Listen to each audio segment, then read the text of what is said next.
Welcome to Cruise News, your daily update on everything happening at sea. Visit cruisenews.io to see today's stories and sign up for email alerts. Today we are looking at something that affects every single person who steps onto a ship. Right, because modern cruising is constantly evolving, and despite all the, meticulous planning, it rarely goes exactly as script. Yeah, exactly. I mean, we are framing today's coverage around those unexpected variables, from weather-driven itinerary changes that happen at the very last minute, to surprise stowaways, to these new, highly controlled, onboard wellness trends. It really is the defining tension of the industry right now. Yeah. You have these cruise lines trying to sell absolute certainty, but they are operating in an environment that is just fundamentally volatile. Which is a perfect segue into our first story today. Because, well, it is a textbook example of nature dictating the route. I'm talking about Silversea's Silver Ray. Ah, yes, the transatlantic crossing. Right. So, Silver Ray departed Port Everglades back on March 10th, 2026, heading for Europe. And they had this planned, highly anticipated 2-day overnight stay in Funchal, Madeira, right?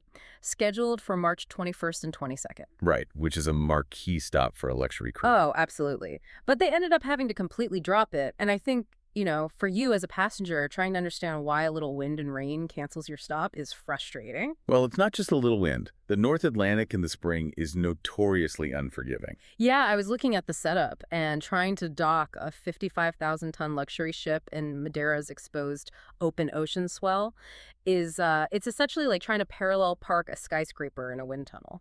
That is a brilliant analogy. Yeah. It really is, because on a macro level, the structural forces at play there are massive. Right. The Portuguese Institute for Sea and Atmosphere was putting out forecasts regarding heavy rain and really adverse conditions, and that naturally narrows the safe operating windows for a ship of that size. Because the margins of error just disappear. Right.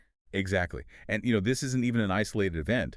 Just a few days prior, on March 19th, Ambassador Group's Renaissance also had to completely drop Ponta Delgada in the Azores. Wow, so the whole region was just a mess. Yeah, extreme weather volatility in the North Atlantic is making this kind of itinerary flexibility a structural necessity. It's no longer just a backup plan. It's the new normal.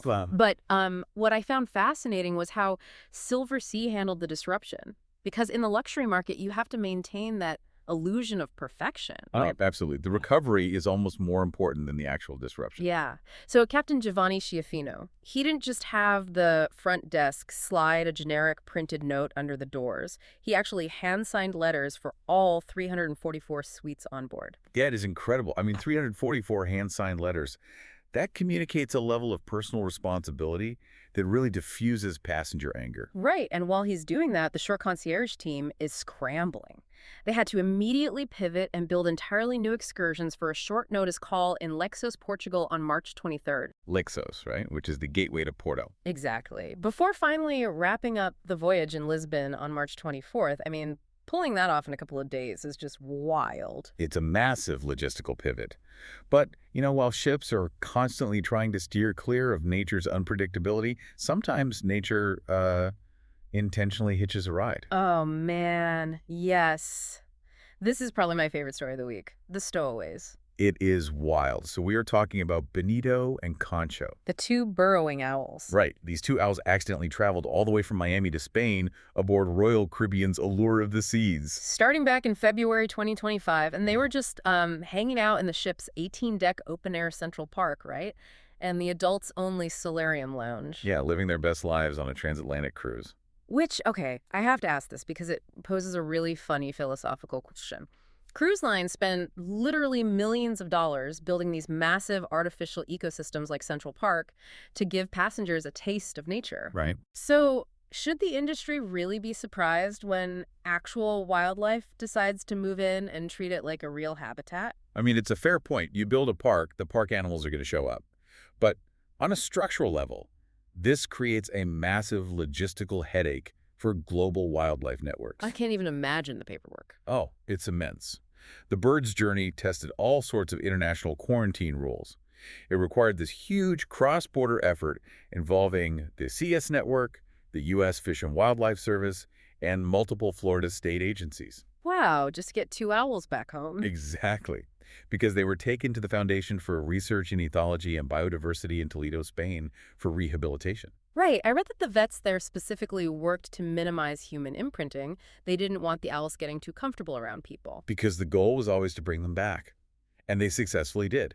They returned to Florida and were released on March 12th. At Dinner Island Ranch Wildlife Management Area, right? Yes, which was deliberately chosen because it's 70 miles away from any cruise port. That is hilarious. They wanted to make sure Benito and Concho didn't book another vacation. Exactly. Burrowing owls prefer short grasses and low perches, so it's a perfect spot. And, this actually isn't the first time this has happened. Royal Caribbean had similar owl incidents back in 2010 and 2023. That's so funny. So, okay, we've got cruise lines trying to manage unpredictable weather, and we've got them accidentally kidnapping local wildlife. Right. It really highlights how little control they actually have over the natural world, which I think brings us to our final story today. Yeah, the pivot to what they can control. Exactly. Since they cannot control the weather or the rogue owls, they are exerting this intense hyper-control over the one thing they can manage: the passenger's personal, physical, and mental ecosystem. And that leads us to Explora Journeys. Right. Explora Journeys is launching this massive new program called In Balance, a Jannik Sinner ocean wellness program. Teaming up with a tennis champion. Yeah. It is launching on April 24th on Explora 4, and then on May 18th on Explora 2. And it's built on these 4 highly structured pillars: training, recentering, restoring, and renewing. It is a very comprehensive approach to onboard health. It is.